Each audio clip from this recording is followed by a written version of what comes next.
Irmãos, estou feliz a Deus também nesta noite, porque nós podemos começar mais um estudo de um livro da Palavra de Deus. Os irmãos se acostumaram com a nossa metodologia aqui nos cultos de ensino, de estudarmos sistematicamente os livros da Palavra de Deus.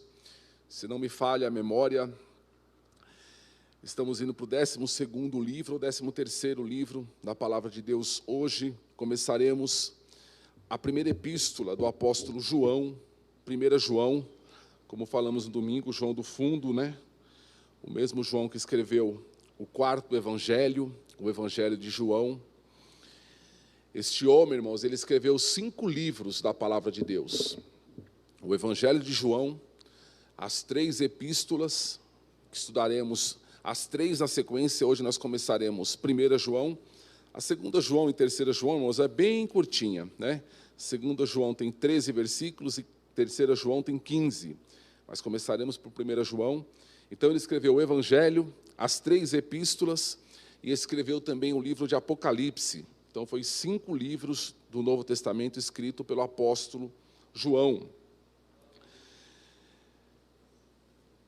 1 João capítulo 1, versículo 1 a 4, os irmãos já se acostumaram também que no primeiro estudo nós fazemos um panorama, falamos um pouco sobre o livro, sobre o autor, sobre o propósito do livro, para que depois a gente entre propriamente no texto. Sempre dizemos isso, é importante nós entendermos quem escreveu, para quem escreveu, por que escreveu, qual era o contexto histórico. Nós falamos na classe dos jovens no domingo que a Bíblia, estamos estudando lá 1 Coríntios, que a Bíblia não é apenas um livro, é um livro que traz verdades eternas, mas também é um livro histórico. A Bíblia fala de fatos históricos, fatos que aconteceram. Então, por exemplo, quando a Bíblia fala que Adão caiu no Jardim do Éden, não é uma analogia, não é uma ilustração. Ele caiu no Jardim do Éden, ele pecou. Adão existiu, o Jardim do Éden existiu. Então, a Bíblia é também um livro histórico. E, às vezes, irmãos, estudar a história que foi escrito o livro é importante para nós entendermos a sua mensagem. É a mesma coisa, irmãos, eu sempre falo. Se alguém for estudar a história da chácara inglesa daqui 100 anos, daqui 1000 anos, daqui 2000 anos, como nós estamos estudando este livro, é importante a pessoa entender, irmãos, qual era o nosso contexto, a pandemia, o que foi o coronavírus, quem era o presidente, todas essas questões, irmãos, que influenciavam, às vezes, na realidade da igreja. Então, é importante essa introdução para nós sabermos o que nós estamos falando, onde se situa, né, essa epístola na história. Vamos ler, irmãos. 1 João 1, de 1 a 4, diz assim: o que era desde o princípio, o que ouvimos, o que vimos com os nossos olhos, o que contemplamos e as nossas mãos apalparam, ou tocaram. Isto proclamamos a respeito da palavra da vida. A vida se manifestou, e nós a vimos, e dela testemunhamos. E proclamamos a vocês a vida eterna, que está com o Pai, e nos foi manifestada. Nós lhes proclamamos o que vimos e ouvimos, para que vocês também tenham comunhão conosco. Nossa comunhão é com o Pai e com seu Filho Jesus Cristo. Escrevemos estas coisas para que a nossa alegria seja completa, ou a alegria de vocês seja completa, conforme algumas versões. Então, irmãos, graças a Deus por essa epístola que começaremos hoje. Segundo John Wesley, 1 João é a parte mais profunda das Escrituras Sagradas. Essa epístola, irmãos, ela é diferente das demais. Por que ela é diferente, irmãos? Porque se você pegar qualquer epístola de Paulo, por exemplo, você vai ver lá Paulo, apóstolo de Jesus Cristo, graça e paz, ele dá uma saudação, ele se apresenta, e ele fala, a igreja que está em Corinto, em Colosso, em Filipos. Então, ele se apresenta, ele faz uma saudação, e ele faz menção dos seus destinatários, os seus leitores. Era assim que era escrita, irmãos, uma epístola naquela época. Igual hoje, irmãos, se a gente pegar uma carta hoje, um memorando, geralmente a pessoa assina no final. Então a gente vai ver quem escreveu lá no final, coloca-se a data em cima, e no finalzinho a pessoa assina. A gente vai ver quem foi que enviou, né? E no começo, geralmente, está para quem a pessoa está enviando. E essa epístola é diferente, porque ela não tem nada disso. Você vê que ela não traz saudação.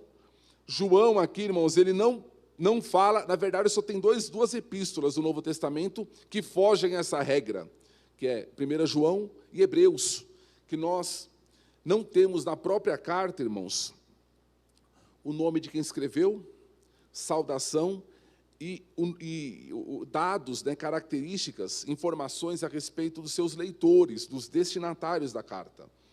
Mas, irmãos, é consenso na igreja, isso historicamente, que essa carta foi escrita por João. E como é que nós sabemos disso? Porque existem algumas evidências, irmãos, internas e externas. O que é interna? Na própria carta, no estilo, né, em que foi escrita. Por exemplo, João, o Evangelho de João, capítulo 1, versículo 1, começa assim: no princípio era o Verbo, e o Verbo estava com Deus, e o Verbo era Deus. Aqui ele começa dizendo o que era desde o princípio, o que ouvimos, o que vimos. Há semelhanças na forma de escrever da carta com o Evangelho de João. E também há evidências externas. O que são evidências externas? Que não está na carta, mas a história nos conta. Então, por exemplo, quando a gente vai ler a carta de homens que viveram na época de João, os discípulos de João, eles falavam, né, em livros de história, que essa epístola, homens da época, que essa epístola, ela foi escrita por João. Então, irmãos, há um consenso, né? O fato, irmãos, de João não colocar aqui o seu nome, é porque ele tinha muita intimidade com seus leitores, e ele não precisava se apresentar, né? Os leitores conheciam muito João, sabiam muito quem era João, havia uma intimidade, né, entre João e os leitores, por isso a apresentação era dispensada. Mas por que Paulo se apresenta? Porque Paulo era mais formal, irmãos. Paulo era mais, né? Ele gostava de fazer dessa forma, o padrão da época. João não, João já foi direto ao assunto. Quem era, irmãos, esse João? É importante a gente saber, a gente sabe, na verdade, mas tem algumas informações, irmãos, que até eu mesmo, eu aprendi, vamos dizer assim, né? Eu descobri a respeito de João. O pai dele era Zebedeu, a mãe dele era Salomé. Esse João aqui era irmão de Tiago, né? Era um galileu, provavelmente cresceu ali na região de Betsaida, uma região próxima ali do Mar da Galileia. O pai deles era um pescador, né? O Zebedeu era um pescador. João e o seu irmão Tiago seguiram a profissão do pai. Era muito normal naquela época a pessoa seguir a profissão do pai. Eles também eram pescadores.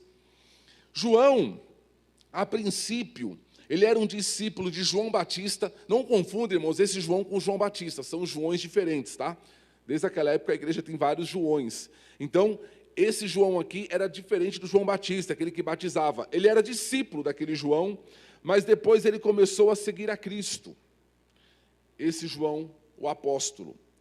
Então ele se tornou um dos 12 apóstolos, e além de se tornar um dos 12, irmãos, a Bíblia fala que ele pertencia ao círculo mais íntimo daqueles que andavam com Jesus.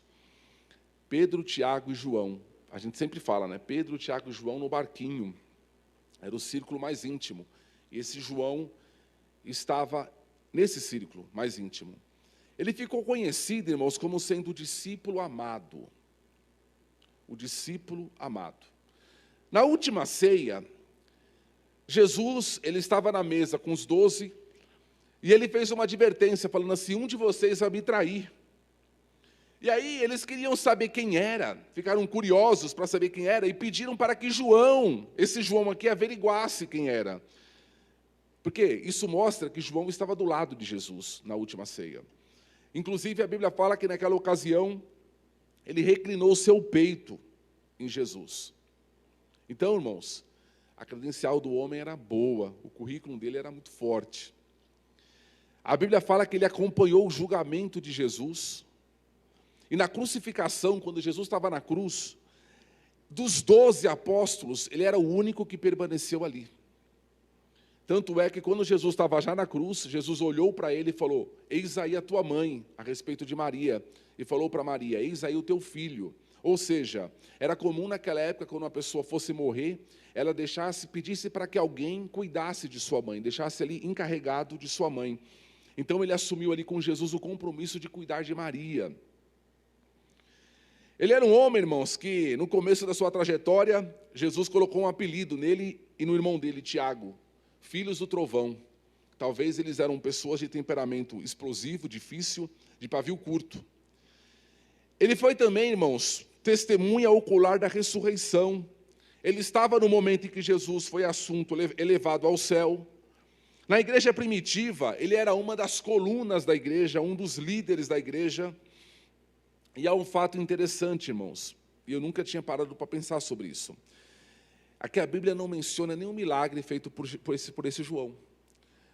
Não menciona nenhum milagre feito por ele. Embora, naquela ocasião em que Pedro disse ao paralítico, levanta e anda, antes de Jesus falar isso, de Pedro falar isso, Pedro disse, olhai para nós. E quem estava do lado de Pedro era João, né? Então, mas, né, não há nenhuma menção de milagre. E outra coisa interessante sobre a vida dele é que ele foi o único dos 12 apóstolos que morreu uma morte natural. Como diz lá no Nordeste, uma morte morrida. No Nordeste é morte morrida e morte matada. É uma morte morrida. Ele morreu uma morte natural, morreu de velhice. Todos os demais apóstolos morreram martirizados, morreram assassinados, de morte matada. O irmão dele, Tiago, foi o primeiro a morrer, dos 12, o primeiro mártir dos 12. Ele foi o último a morrer. Morreu de velhice. E no final da vida dele, ele foi pastor da igreja de Éfeso. Ele viveu bastante tempo em Éfeso. Então ele era pastor ali, né? Os irmãos sabem da história. Antes disso ele foi mandado para uma ilha, a ilha de Pátimos, para que as feras devorassem ele, como se fosse o final da história de João. Ele não morreu na ilha, pelo contrário, ele teve uma visão na ilha, que é o livro de Apocalipse. E ele volta dessa ilha, então, e vai ser pastor em Éfeso, até o final da sua vida. Conta-se a história, irmãos, de que quando ele era velhinho, ele era levado para a igreja nos braços dos discípulos, ele não conseguia andar. E o que ele dizia para a igreja toda vez era, filhinhos, amai-vos uns aos outros. Os destinatários dessa carta, irmãos, nós também não sabemos. Não faz o texto, né? A Bíblia não faz menção para quem ela foi endereçada. Ela não foi endereçada, irmãos, para uma pessoa específica ou para uma igreja específica, mas ela foi uma carta chamada de carta geral. O que é uma carta geral? Era para todas as igrejas. Era um documento, irmãos, que deveria circular em todas as igrejas. É chamado, irmãos, de uma carta católica. Por que uma carta católica? A palavra católica significa universal. Então, não católica romana, católica no sentido de ser universal, de ser para todos. Ok? Então, era uma carta dirigida a todos. E o apóstolo, irmãos, ele vai se dirigir aos irmãos aqui, chamando eles de filhinhos ou amados. Volto a dizer, João aqui já tinha uma idade avançada, e ele vai tratar aqueles irmãos como filhinhos. A igreja aqui, irmãos, nessa ocasião, ela já estava estabelecida há 70 anos. Né? Nós estamos falando aqui próximo do ano 100. Jesus morreu no ano 30, né? Arredondando. Então já tinha praticamente 70 anos da igreja, ou seja, a igreja já estava na sua segunda ou terceira geração. Né? Muitos daqueles irmãos lá do começo já tinham morrido. E nesse sentido, irmãos, essa epístola, ela é extremamente pastoral. É um pastor falando com as ovelhas. E João, irmãos, como um pastor, ele deseja aqui cuidar do rebanho de Deus. Ele deseja aqui proteger o rebanho de Deus contra algumas doutrinas que estavam surgindo. E, apesar de ser uma carta pastoral, em que João escreve com bastante carinho, ele também mostra firmeza, mostra às vezes ser duro, chamando alguns falsos irmãos de mentirosos, de anticristos, chamando alguns aqui de filhos do diabo. Com autoridade, irmãos, ele manda que aquela igreja não ame o mundo. Então era uma carta carinhosa, amorosa, mas ao mesmo tempo firme. Não é verdade? Porque quem ama é firme, é igual um pai cuidando de um filho, irmãos. Tem que ser firme muitas vezes, por amor. Era essa forma que João escreveu esta carta. E quando a gente pensa, irmãos, dos propósitos da carta, ou seja, por que a carta foi escrita, o principal propósito da carta, irmãos, é tratar de um assunto que é a segurança da salvação. A segurança da salvação. O que acontece, irmãos? O propósito do Evangelho de João, era apresentar a salvação que há em Cristo. Vamos abrir lá, irmãos, em João, agora no Evangelho, João do meio. João capítulo 20, versos 30 e 31. João 20, 30 e 31 diz assim, NVI. Jesus realizou na presença dos seus discípulos muitos outros sinais milagrosos, que não estão registrados neste livro. Mas estes foram escritos para que vocês creiam que Jesus é o Cristo, o Filho de Deus, e crendo tenham vida em seu nome. Ou seja, o propósito do Evangelho era apresentar a Jesus. Era apresentar a salvação que há em Jesus para aqueles que ainda não a tinham. Então, João aqui, o Evangelho de João era apresentar a salvação em Cristo para todos aqueles que ainda não tinham a salvação que há em Cristo. Agora, quando João vai escrever a sua carta, a sua epístola que nós estamos estudando, ele vai dizer o seguinte: o propósito aqui é apresentar a segurança que há nessa salvação. 1 João, agora a epístola, capítulo 5, versículo 13, ele vai mostrar o propósito da carta. Escrevi-lhes estas coisas a fim de que a vocês que creem.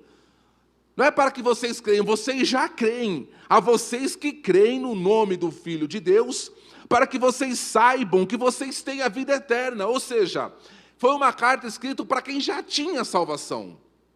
Ok? Para quem já tinha a vida eterna. Aqui não estava apresentando a salvação, eles já tinham. Está falando aqui para a igreja. Mas, irmãos, o que estava acontecendo? Algumas coisas estavam acontecendo que estava colocando em dúvida a salvação daqueles irmãos. Isso é muito importante para nós, irmãos. Muito importante. E é esse propósito, irmãos, que fez com que nós escolhêssemos a carta de João para estudarmos neste momento, no mês de abril de 2021. Por quê, irmãos? Porque estamos vivendo uma época, irmãos, de incertezas, de instabilidade, em que muito crente, irmãos, pode olhar para a situação, essa pandemia, e pode colocar em dúvida a sua salvação. Pode não experimentar, irmãos, a certeza da sua salvação, pode não usufruir disso. Veja só, Hernandes Dias Lopes, o pastor Hernandes Dias Lopes diz que há dois perigos em relação a isso. Qual que é o primeiro perigo? É a pessoa ser salva, mas ela não usufruir da segurança que há na salvação. Veja só, irmãos, como é que funciona. E era o caso desses irmãos aqui. A pessoa ela pode ser salva, ela é salva.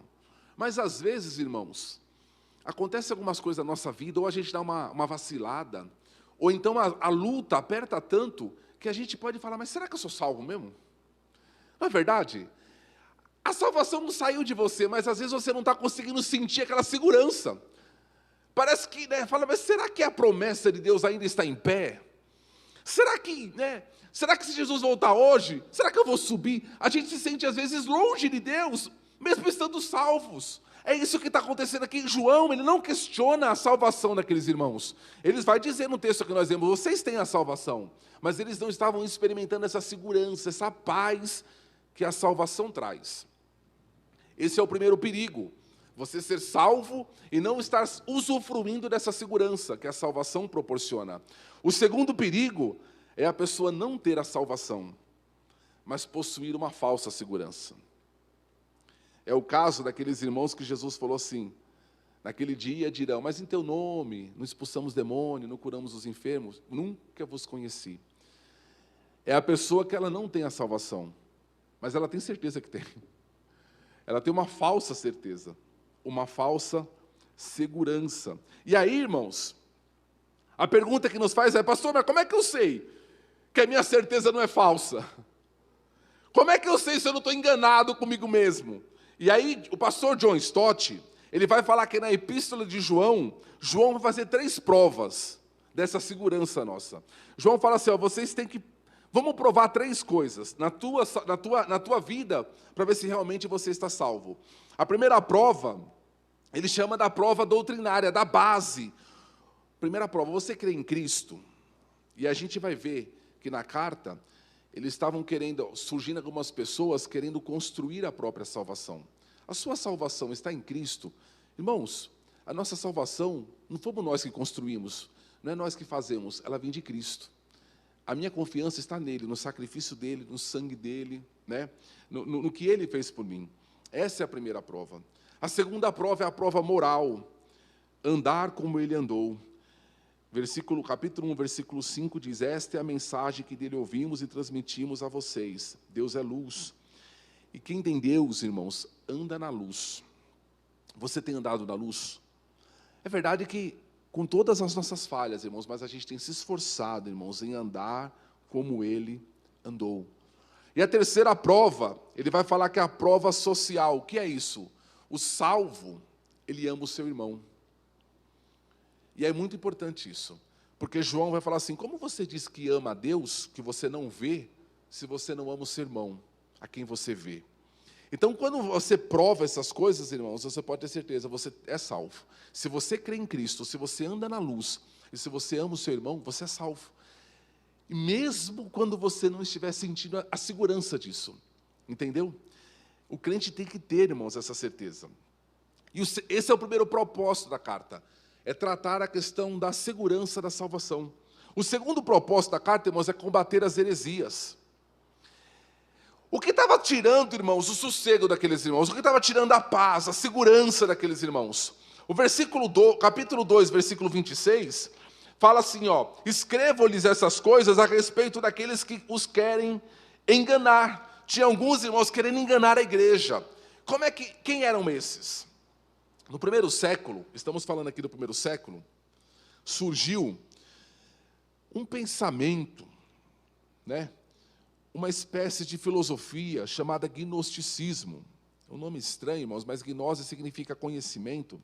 Era uma mistura de filosofia grega com a religião judaica, que depois quis se aproximar do cristianismo, né? E eles acreditavam no seguinte, eles diziam o seguinte, a libertação, a salvação, ela acontece por meio do conhecimento. Por meio do conhecimento. Eles diziam assim, ó, há mistérios na vida, na natureza, nas coisas, há mistérios que as pessoas comuns não vão entender. Elas não vão atingir. Esses mistérios estão reservados para pessoas que são iniciadas, para pessoas que são vocacionadas para aquilo. Então, eles enxergavam Jesus como sendo uma espécie de porta de entrada para esses mistérios, para essa gnose, para esse conhecimento. Para eles, para que esse progresso acontecesse, e você fosse uma pessoa liberta, você tinha que se apartar de tudo que é material. A matéria, dizia eles, é ruim. Para eles, o corpo era uma espécie de prisão do espírito. Que bagunça. A gente precisa falar sobre isso para a gente entender a epístola de João. Para eles, tudo que era material, irmãos, o corpo, era ruim. É como se fosse o seguinte, a pessoa fala assim, ó, o vício, uma pessoa que é viciada, como se o mal estivesse no corpo, e não na alma. Ah, a pessoa que é alcoólatra, não, ela precisa ser liberta, o mal está no corpo dela. Inclusive, teve um homem na história que ele para se livrar dos seus pecados sexuais, dos seus desejos sexuais, ele se castrou a si próprio. E aí ele descobriu que o problema não estava no corpo, está na alma, está no espírito, a alma está contaminada. E eles diziam assim, não, você precisa se libertar do corpo. Então eles queriam dominar o cristianismo, irmãos, rejeitando tudo que é material, mas o cristianismo é uma religião material, o cristianismo é uma doutrina material. Por quê? Eles rejeitavam, por exemplo, a criação. Eles falavam assim, não, mas se Deus é bom, Deus não criou a natureza, Deus não criou as coisas materiais, porque as coisas materiais são ruins. E eles rejeitavam também, irmãos, uma outra doutrina que é fundamental no cristianismo, que é a encarnação. Eles diziam assim, não, é impossível que um Deus todo-poderoso tenha habitado num corpo. O corpo é mau. Russell Shedd dizia que enquanto o gnosticismo colocou a matéria em oposição a Deus, em confronto com Deus, a encarnação de Cristo trouxe o Deus Altíssimo para dentro da matéria, para dentro da humanidade. E aí, irmãos, eles estavam perturbando a igreja com essa doutrina. Eles diziam, por exemplo, eu estou tentando deixar, irmãos, o mais simples possível. É bem complicado esse gnosticismo. Mas eles diziam, por exemplo, que Cristo não era totalmente humano. Ele tinha apenas uma aparência de homem. Era apenas aparente. Ele era uma espécie de um espírito com aparência, quase um fantasma, um espírito com aparência de homem. Eles diziam, por exemplo, que quando Cristo andava na areia, na praia, ele não deixava pegadas, porque ele era um espírito apenas, ele não tinha corpo. Aí, irmãos, a gente entende por que João disse no capítulo 1, versículo 1, o que era desde o princípio, o que ouvimos, o que vimos com os nossos olhos, o que contemplamos e as nossas mãos apalparam. Por que João vai falar, eu peguei, eu reclinei no peito dele, a minha mão apalpou, para dizer o seguinte, ele era matéria, ele tinha um corpo, ele se encarnou, entendeu, irmãos? Então, todas essas doutrinas, irmãos, estavam tentando desestabilizar a igreja. O que precisamos frisar aqui, irmãos? Aquilo que a gente sempre diz, cuidado com qualquer doutrina, irmãos, que apresenta uma novidade. Cuidado com qualquer doutrina, irmãos, que vem com aquela ideia, o slogan dizendo o seguinte, não, eu vou te falar algo que você ainda não sabe, algo que está oculto, algo que estava debaixo, que foi revelado agora, né? Que as pessoas comuns não vão saber, como se o evangelho fosse apenas para alguns, né? Como se o evangelho fosse apenas para pessoas especiais, não fosse para todos. Cuidado com essas doutrinas, irmãos, que apresentam mistérios, doutrinas que vão dizer o seguinte, a Bíblia é insuficiente, a gente precisa de algo a mais, a gente precisa de um conhecimento novo. Paulo, dizendo para Timóteo, disse que nos últimos dias os homens teriam comichão nos ouvidos, teriam o desejo de ouvir novidades. Vivemos essa época, irmãos, muita gente confusa, muita gente atrapalhada, porque quer novidade. Como se tivesse algo que Deus nos escondeu. Essa era a ideia deles. E Paulo vai utilizar por 13 vezes na carta a expressão, nós sabemos.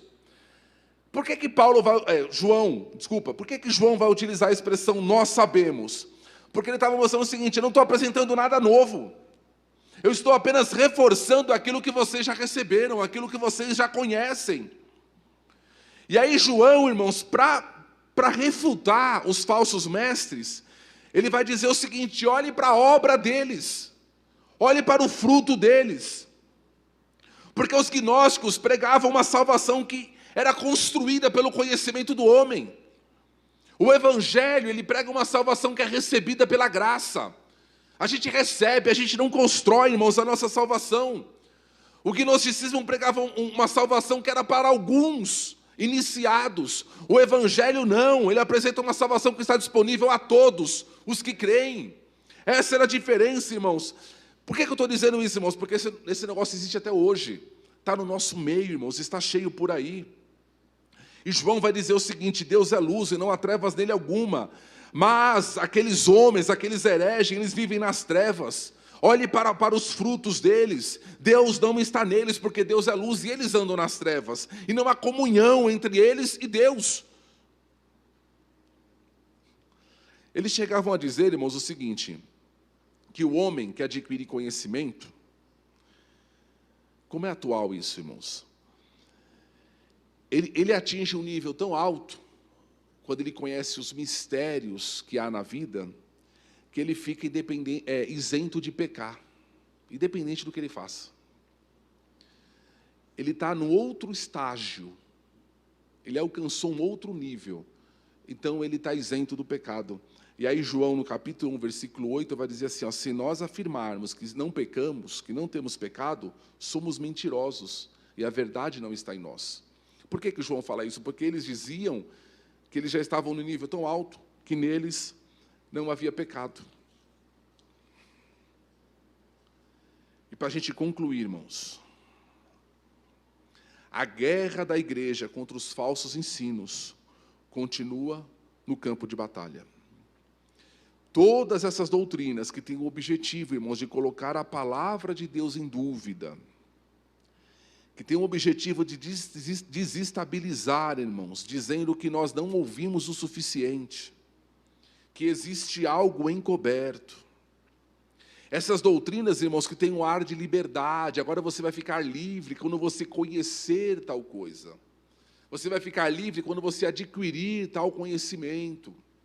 Quando você estiver preparado para isso. Aquela doutrina que vai dizer assim, a gente precisa se libertar dos dogmas, da tradição. Sempre que isso acontecer, irmãos, o objetivo é tornar a igreja mundana. E era o que o João estava enfrentando aqui. Para os irmãos terem ideia, irmãos, parece algo simples, mas essa doutrina aqui, irmãos, ela durou o primeiro século, o segundo século, o terceiro século. Ela devastou a igreja, ela quase arrebentou a igreja, irmãos, no século terceiro e quarto.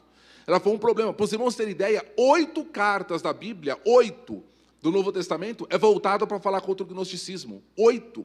Foi um problema grave que a igreja enfrentou e que esse espírito, irmãos, está até hoje. Se nós não ficarmos atentos a isso, irmãos, a gente entra nisso sem perceber. Sempre são doutrinas, irmãos, que vêm com rituais estranhos. Sabe aquele negócio? A Bíblia não é suficiente, a fé não é suficiente. Você precisa de uma oferta, você precisa de um copo de água, você precisa de um sal, você precisa de alguma coisa a mais do que a fé que você tem. Porque a fé não é capaz de te libertar. E às vezes a pessoa fala, é mesmo, eu só estou crendo, mas estou enfrentando tanta luta, eu acho que eu preciso de algo a mais. Não suporte. O que João vai falar para essa igreja, mantenha-se, fique firme. Né? Vocês estão na verdade, vocês têm a salvação, vocês foram construídos na verdade. Afaste do coração a confusão, a incerteza. Então, irmãos, estamos concluindo. A epístola de João vem reforçar 2 certezas em nós. A primeira certeza é em relação a Cristo. Precisamos estar firmados em Cristo. Capítulo 2, verso 20, ele vai dizer: mas vocês têm a unção do Santo, e sabeis tudo. Sabe o que João vai dizer? Vocês não precisam de um conhecimento novo. A unção que há em vocês, vocês já sabem tudo. Tudo que... Ah, mas eu sei tudo, pastor, sobre tudo. Não. Tudo que você precisa para ser salvo, você já sabe. A unção que está em vocês, ela esclarece, ela dá discernimento sobre todas as coisas. Vocês sabem tudo, porque a unção dele, a unção do Santo, está em vocês. Essa certeza você precisa ter, que a unção está sobre você. E a segunda certeza que você precisa ter é sobre a vida eterna. Capítulo 5, versículo 13, já lemos. Escrevi essas coisas a vocês que creem no nome do Filho de Deus, para que vocês saibam que vocês têm, o verbo está no presente, têm a vida eterna. Não é que terão, vocês têm, a vida está em vocês. Ela ainda vai se manifestar, é verdade, no dia do arrebatamento, mas ela já está em vocês. Então, irmãos, essas são as 2 certezas que jamais podem sair do coração do crente. Estamos firmados em Cristo e temos a vida eterna. Podemos perder tudo que nos cerca, mas não podemos perder essas 2 certezas. Quer estejamos no palácio, quer estejamos no leito de uma UTI, essas 2 certezas precisam estar conosco. Por que é importante, irmãos, nós pensarmos, estou acabando, sobre isso, irmãos? Porque a gente precisa ter essa certeza, irmãos, independente deste prédio. Eu acho que essa pandemia veio para nos mostrar, e a gente vai meditar isso no livro de João, que a gente não precisa desse prédio aqui, embora seja maravilhoso estarmos juntos aqui, a gente não precisa disso para termos vida com Deus, para termos a certeza da salvação. É verdade que a gente precisa dos irmãos, mas a gente não precisa de um local. Então, isso que vem nos ensinar a pandemia. Então, nós vamos, nas próximas terças-feiras, irmãos, estudarmos este assunto, a certeza da salvação, a certeza de que em Cristo a igreja tem tudo o que ela precisa. Tudo, irmãos, absolutamente tudo que nós precisamos, nós encontramos em Cristo. Que Deus abençoe você, que Deus abençoe a tua casa. Fiquemos em pé, irmãos, vamos orar ao Senhor. E eu convido os irmãos, na próxima terça-feira nós entraremos no texto. Hoje foi só um panorama para nós entendermos o que nós vamos estudar a partir da próxima terça. Oremos ao Senhor. Grande Deus, Senhor de toda a glória, de todo o poder, de toda a salvação, Senhor. Nós te louvamos, Pai, pela tua santa e maravilhosa palavra, meu Deus. Nós te damos graças pelas Escrituras. Te damos graças pela suficiência que há em Ti, pela suficiência que há na Tua palavra. E eu quero te pedir, ó Pai, que esses estudos possam alcançar os corações que estão confusos, os corações que estão desestabilizados, meu Deus, os corações que estão, ó Pai eterno, capengando, Senhor, cocheando, duvidando, Senhor, que eles possam ser firmados, arraigados, Senhor, nessa verdade. Senhor, nós te louvamos porque sabemos que em Ti, Senhor, a igreja encontra tudo o que ela precisa, Senhor. Te damos graças, ó Pai, por todas as coisas. Ó Deus eterno, venha trabalhar por meio da Tua palavra, na fé do Teu povo, Senhor, trazendo paz, trazendo segurança, trazendo conforto, Senhor, trazendo consolo, meu Deus. Pai, que este coração receba, Pai, o consolo, que a unção do Senhor que está sobre a cabeça do Teu povo, do Teu filho, da Tua filha, venha apaziguar, ó Pai, este coração, no nome santo de Jesus, o Teu Filho. Amém, Senhor. Que a graça do nosso Senhor Jesus Cristo, o grande amor de Deus, a comunhão e as consolações do Espírito Santo sejam com todos, e todos digam amém. Deus abençoe, irmãos, em nome de Jesus.